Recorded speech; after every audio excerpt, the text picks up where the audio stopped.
سلام عليكم مشاهدينا الكرام. في صور حصرية للميادين، حصلت الميادين على صور نشاهدها الآن مباشرة على الهواء، على صور لآلية عسكرية إسرائيلية. إذن آلية عسكرية إسرائيلية صادرها الجيش السوري في مدينة القصير، وهي عبارة عن مدرعة من نوع جيب.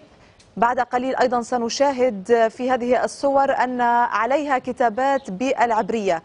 هذه الصورة هي صور حصرية لقناة الميادين حصلنا عليها منذ قليل، وهذه كتابات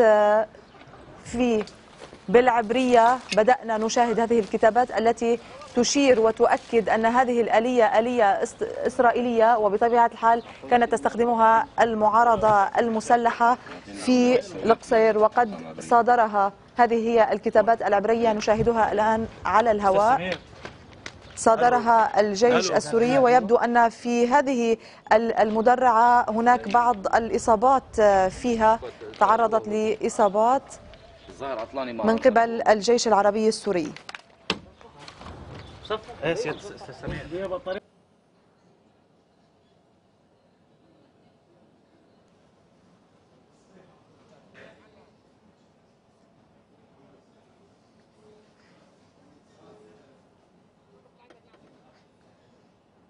إذن مشاهدينا الكرام، هذه الصور الحصرية التي حصلت عليها قناة الميادين للآلية العسكرية الإسرائيلية المدرعة.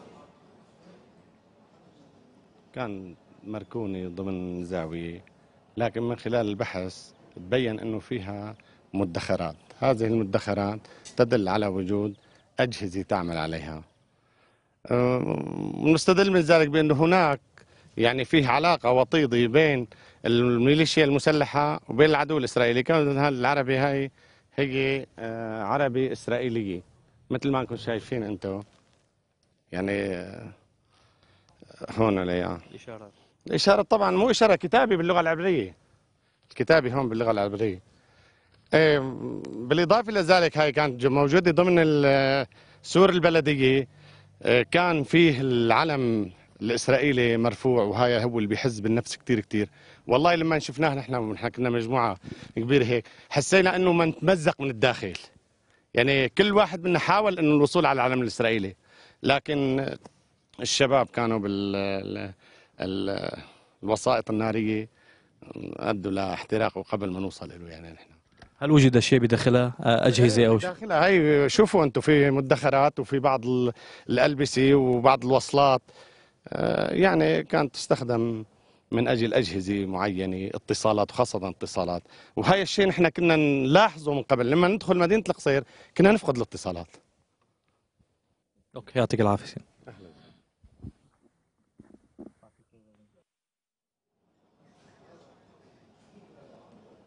شوي هي إسرائيلي ما يطلع الصوت.